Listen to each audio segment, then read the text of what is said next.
ಅವತಾರ ಪುರುಷ ಭಾಗ 2 ತ್ರಿಶಂಕು ಪಯಣ. ಇದು ಸುನಿ ಅವರು ನಿರ್ದೇಶಿಸಿರುವಂತಹ ಚಿತ್ರ. ನಿಮಗೆ ನೆನಪಿದ್ರೆ ಇದರ ಪಾರ್ಟ್ 1 ಒಂದು ಒಳ್ಳೆ ಹಂತಕ್ಕೆ ನಿಂತಿರುತ್ತೆ. ತ್ರಿಶಂಕು ಲೋಕ ಅಂತ ಇದೆ.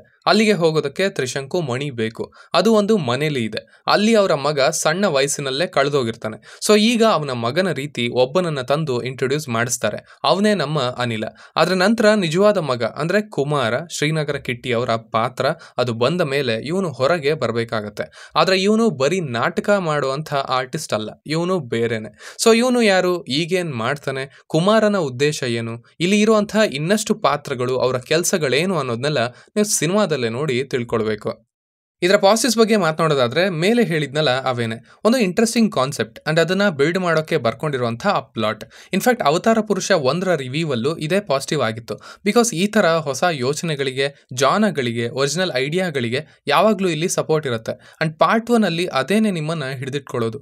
ಆಸ್ ಅ ಹೋಲ್ ಸಿನಿಮಾ ನಿಮಗೆ ಅಷ್ಟು ಇಂಪ್ಯಾಕ್ಟ್ಫುಲ್ ಆಗಿ ಇರಲಿಲ್ಲ ಅಂದ್ರು, ಮಧ್ಯ ಮಧ್ಯ ಅನ್ವಾಂಟೆಡ್ ಕಾಮಿಡಿ ಇದ್ರೂ ಕೂಡ ಆ ಕಾನ್ಸೆಪ್ಟ್ ಇದೆಯಲ್ಲ, ಒಂದು ಲೋಕ, ಅದಕ್ಕೆ ಬೇಕಿರುವಂಥ ಮಣಿ, ಒಳ್ಳೆಯವರು ಕೆಟ್ಟವರು, ಟಾರ್ಗೆಟ್ ಮಾಡೋದು, ಅದರ ಹಿಂದಿನ ರಹಸ್ಯ, ಅಂಡ್ ಈ ಕಡೆ ಮಗ ಇಲ್ಲ, ಅವನ ಬದಲು ಇನ್ನೊಬ್ಬ ಬರ್ತಾನೆ, ಅಂಡ್ ಕೊನೆಗೆ ನಿಜವಾದ ಮಗ ಸಿಗ್ತಾನೆ. ಬಟ್ ಇಬ್ರೂ ಕೂಡ ಆ ಕೆಲಸಕ್ಕೇನೆ ಕನೆಕ್ಟ್ ಆಗಿರ್ತಾರೆ.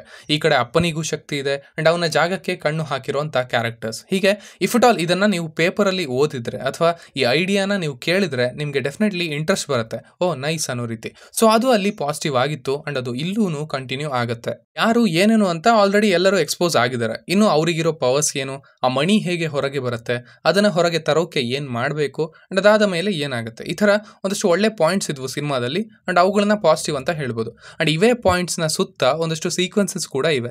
ಅವು ಇಂಟ್ರೆಸ್ಟ್ ಅನ್ನ ಹುಟ್ಟಿಸಿದ್ವು, ಸ್ಪೆಷಲಿ ಪ್ರೀ ಕ್ಲೈಮ್ಯಾಕ್ಸ್ ಹಾಗೆ ಕ್ಲೈಮ್ಯಾಕ್ಸ್. ಅಂಡ್ ಮೊದಲ ಅರ್ಧದಲ್ಲಿ ಆಲ್ಮೋಸ್ಟ್ ಶರಣ್ ಅವರ ಪಾತ್ರ ಏನಿದೆ ಅದು ಏನೇನು ಮಾಡಿತ್ತು ಪಾರ್ಟ್ 1 ಅಲ್ಲಿ, ಅದೆಲ್ಲದಕ್ಕೂ ಒಂದಷ್ಟು ರೀಸನ್ ರೀತಿ ಕೊಡ್ತಾ ಹೋಗಿದ್ದಾರೆ. ಆ ಎಲ್ಲ ಹಾವಭಾವಗಳಿಗೂ ಒಂದಷ್ಟು ಮೀನಿಂಗ್ ಅಂತ ಇಟ್ಟು ಅದನ್ನ ಡಿಫೈನ್ ಮಾಡಿ ಇದು ಅಂದ್ರೆ ಹೀಗೆ ಅಂತ ಒಂದು ಕ್ಲೋಜರ್ ಕೊಟ್ಟಿದ್ದಾರೆ. ಆದಷ್ಟು ಅದು ಕೂಡ ಇಷ್ಟ ಆಯ್ತು. ಇನ್ನು ಆಗ್ಲೇ ಹೇಳಿದ ಹಾಗೆ ಇಲ್ಲಿ ತುಂಬಾ ಎಲಿಮೆಂಟ್ಸ್ ಇದಾವೆ.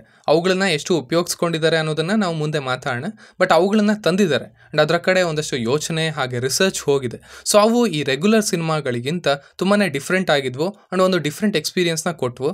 ಅಲ್ಲಲ್ಲಿ ನನ್ನನ್ನು ಹಿಡಿದಿಟ್ಕೊಂಡಿದ್ವು ಅಂತಾನು ಹೇಳ್ತೀನಿ.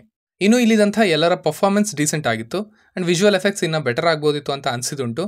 ಬಟ್ ಟ್ರೈಲರ್ ನೋಡಿ ಹಾಗೆ ಈ ಸಿನಿಮಾದ ಸುತ್ತ ಇದ್ದಂಥ ವಿಷಯಗಳನ್ನ ನೋಡಿ ನಾನು ಎಕ್ಸ್ಪೆಕ್ಟ್ ಮಾಡಿದ್ದು ಕೂಡ ಅಷ್ಟೇನೆ. ಇನ್ನು ಇದರ ನೆಗೆಟಿವ್ಸ್ ಕಡೆ ಬರೋದಾದ್ರೆ ಸೇಮ್ ಪಾರ್ಟ್ 1 ರೀತಿನೇ ಇದಂಥ ಐಡಿಯಾಗಳನ್ನ ಫುಲ್ ಎಕ್ಸ್ಪ್ಲೋರ್ ಮಾಡಿಲ್ಲ ಅಂತ ಹೇಳ್ಬೋದು. ಎಷ್ಟೊಂದು ಎಲಿಮೆಂಟ್ಸ್ ಇದಾವೆ ಸಿನಿಮಾದಲ್ಲಿ ಅಂಡ್ ಪಾರ್ಟ್ 1 ಒಳ್ಳೆ ಹಂತಕ್ಕೆ ನಿಂತ್ಕೊಂಡಿರುತ್ತೆ ಕೂಡ. ಬಟ್ ಅಲ್ಲಿಂದ ಕಥೆ ಮೂವ್ ಆಗೋದಿಲ್ಲ. ಚಾಲೆಂಜಸ್ ಅಂತ ತುಂಬಾ ಲೇಟ್ ಆಗಿ ಬರ್ತಾ ಹೋಗ್ತವೆ.